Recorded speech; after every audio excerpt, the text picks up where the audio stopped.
ৰাম ৰাম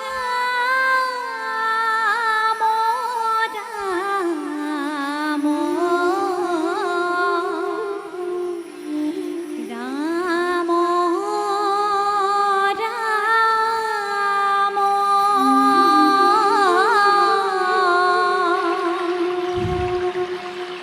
মায়া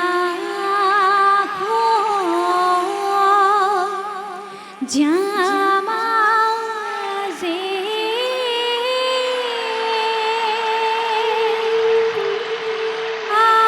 আশ্ৰয়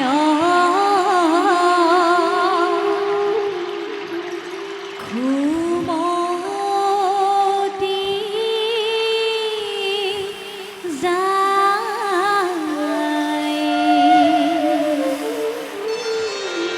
তুমি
লীলাভূমি ভাৰতবৰ্ষত প্ৰভুৰ আদেশ মতে নানাবিধ জীৱচৰ্যী কৰ্ম অধিকাৰ আৰু বেদ বিধিৰে মানৱক শ্ৰেষ্ঠ আসন দিয়া হৈছিল। দাসৰ উদ্দেশ্য আছিল অন্তৰ্মুখী জ্ঞান অধ্যয়নেৰে শ্ৰীহৰিৰ লীলানিকেতন ভাৰত ভূমিক স্বৰ্গত পৰিণত কৰি প্ৰভুৰ অনন্ত মহিমা আৰু মহিয়সী কৰি তুলিবৰ। কিন্তু তাৰ বিনিময়ত মানৱে আজি কৰিছে কি? সেই জ্যোতিৰ্ময় নিৰ্মল জ্ঞানৰ অপব্যৱহাৰ কৰি ভোগবিলাসত মত্ত হৈ পৰিছে। কাল নিয়ামক ঐহিক শক্তিক অৱজ্ঞা কৰি নিজকে পাহৰি পেলাইছে প্ৰভু।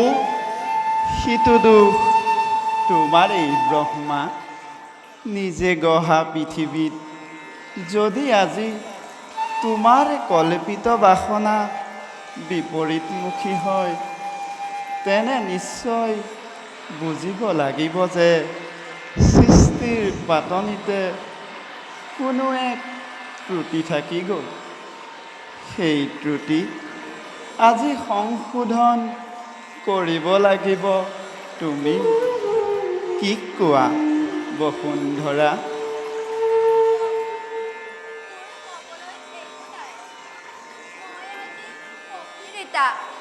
মোক লাগে মুক্তি, তুমি মুক্তি বিধায়ক।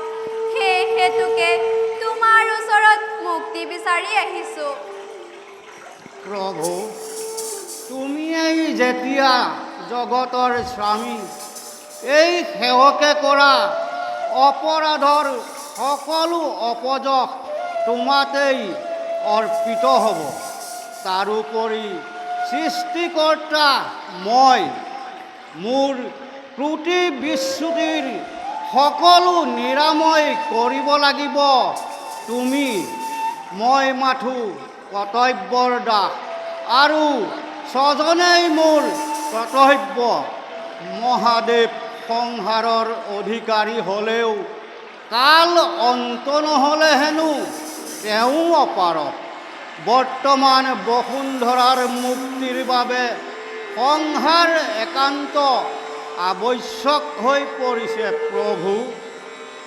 সঁচা কথা ব্ৰহ্মা, কাল অন্ত নহ'লে সংসাৰ মোৰ দ্বাৰাও সম্ভৱ নহয়, আৰু ইয়াক সম্ভৱ কৰিব খুজিলে তোমাৰ সৃষ্টিৰ অখণ্ডনীয় বিধিলিপিৰ কোনো মূল্যকে নাথাকিব।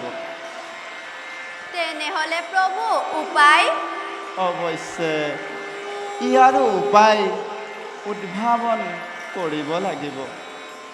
মই যোগমায়া আৰু নাৰদক স্মৰণ কৰিছোঁ। তেওঁলোক আহি পালে ইয়াৰ উপায় হ'ব। যেতিয়াই অধৰ্মৰ অদ্ভুদয়ত ধৰ্মৰ প্ৰলয় আহি পৰে, সেই সময়ত যুগে যুগে নানা অৱতাৰ ধৰি সধৰ্মে শিষ্টক ৰক্ষা কৰি আহিছোঁ। কিন্তু এইবাৰ পূৰ্ণ অংশে অৱতৰি পৃথিৱীক এনে এক অভূতপূৰ্ব ৰূপ দিম, যাতে পৃথিৱীৰ ভৱিষ্যত এক মহাবোধত পৰিণত হ'ব। এতিয়া তোমালোক যোৱা। ভাল প্ৰভু। তুমি চিত্ত বৃত্তি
তোমাক স্মৰণ কৰিছিলোঁ। আদেশ কৰক প্ৰভু। তুমি জানা যে যেতিয়াই জগতত ধৰ্মৰ গ্লানি আহি পৰে, পুনৰ ধৰ্ম সংস্থাপনৰ হেতু জন্মগ্ৰহণ কৰিব লাগে।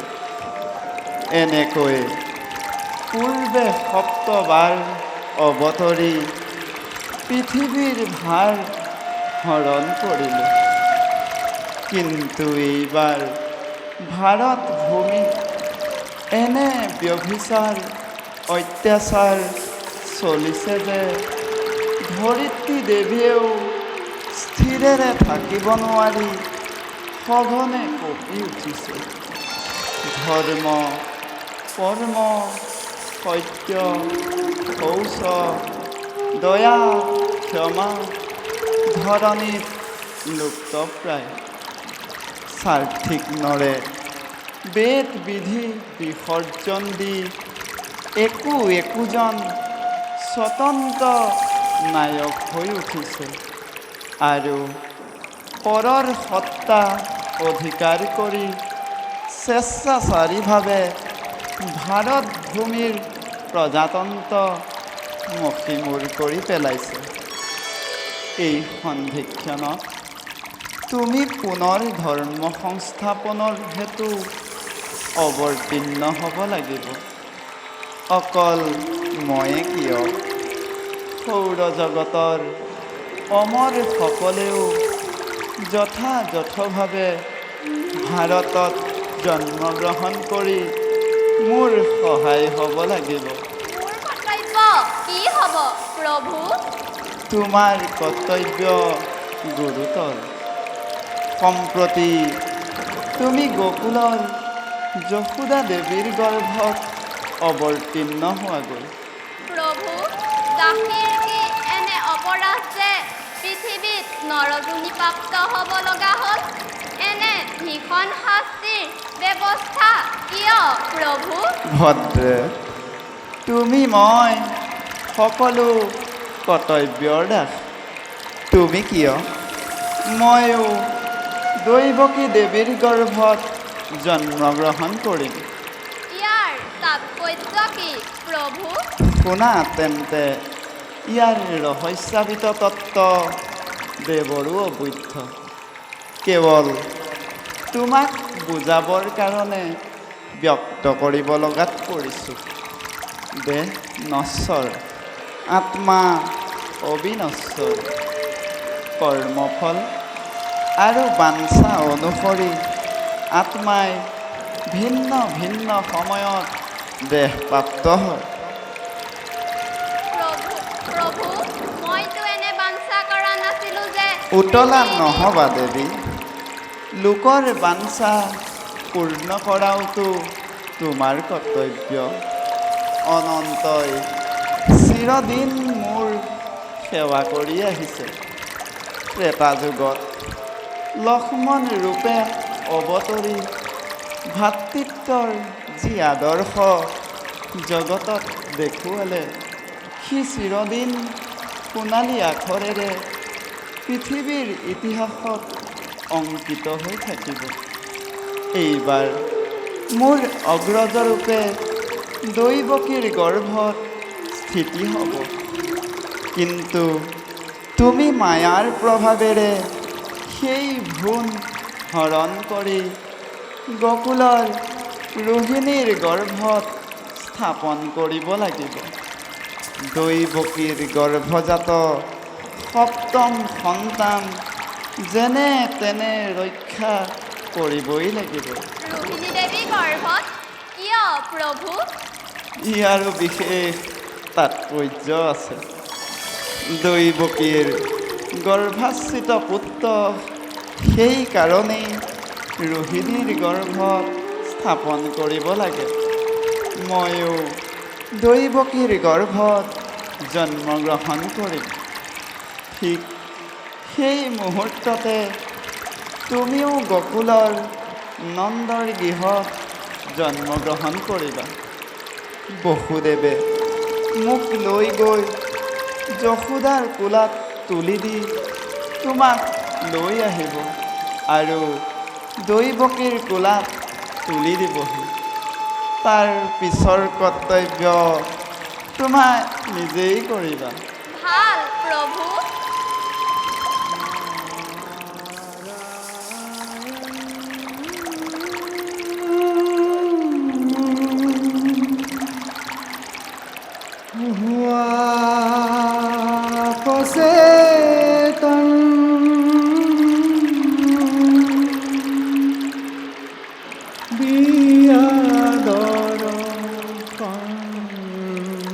সেয়া নাৰত আহি পালেহি। তেওঁৰ লগতো মোৰ বহু গোপনীয় আলোচনা আছে। তেন্তে মই এতিয়া বিদায় কৰোঁ প্ৰভু। কান্দিছে ধৰিত্ৰী, কান্দে নৰ নাৰী, আকুলৰ মাজে প্ৰভু দিয়া দৰ্শন।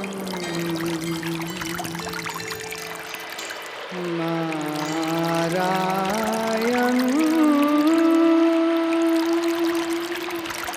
মন্দিৰে মন্দিৰে তোমাৰ পূজা দি, অতি কংকা তাকো লয় বাহন।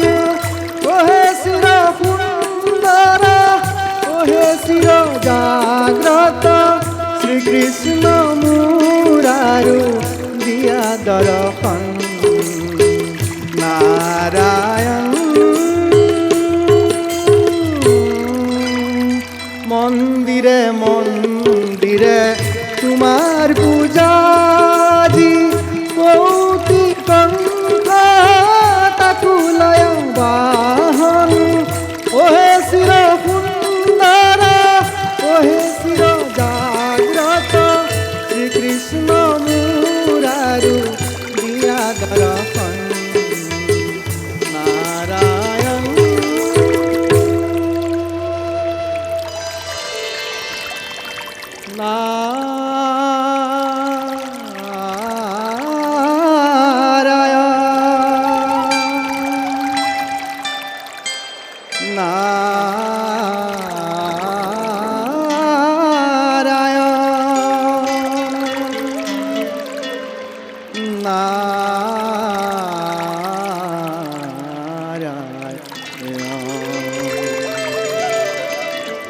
ও হৰি নাৰায়ণ,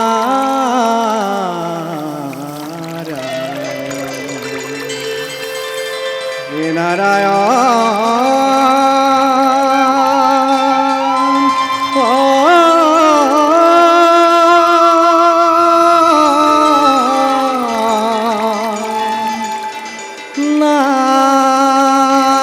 নাৰায়ণ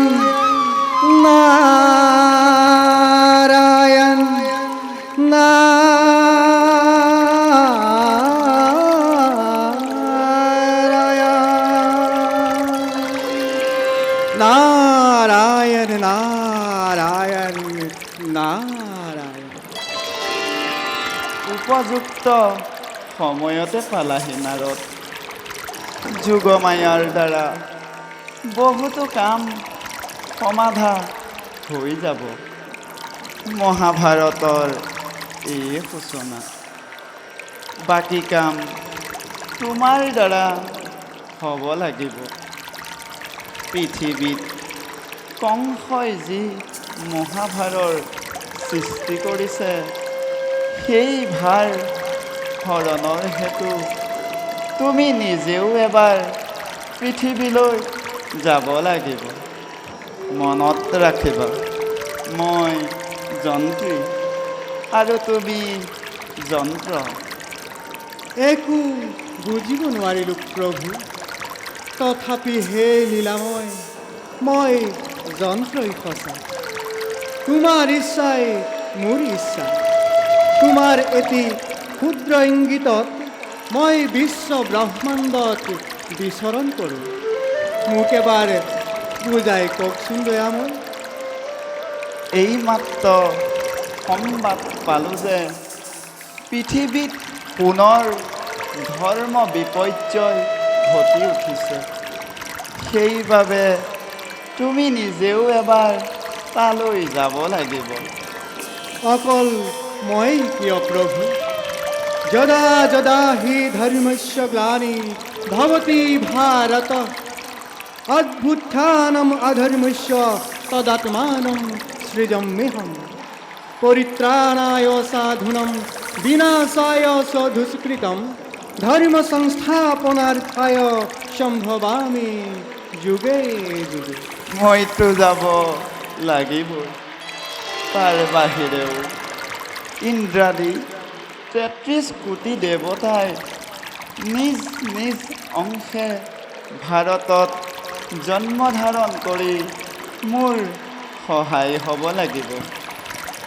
এই সকলো কাৰ্যকে অতি নিখুঁতভাৱে পৰিচালনা কৰিব লাগিব তুমি। কূটনীতিততো তুমি মোৰেই সমকক্ষ। না,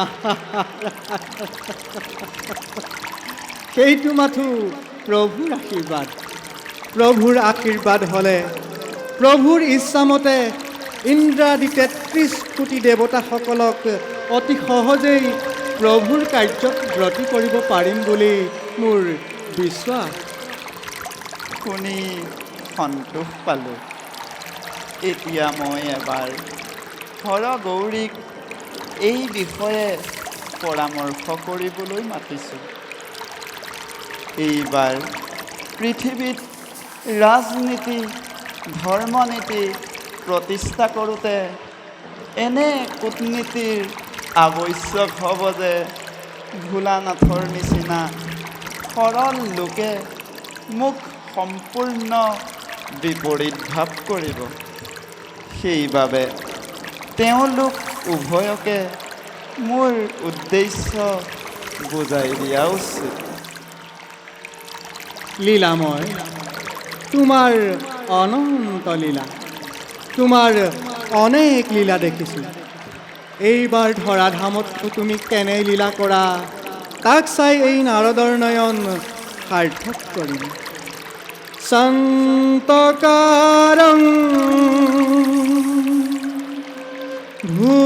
ভুজগশয়নং পদ্মনাভং সুরেশ্বর বিশ্বধারং গগন সদৃশং মেঘবরণং শুভঙ্গং নারায়ণ নারায়ণ নারায়ণ নারায়ণ নারায়ণ নারায়ণ নারায়ণ নারায়ণ লক্ষ্মীকান্তং কমলনয়নং যোগীরূপিদ্যাগম্যং বন্দে বিষ্ণু ভবভয়া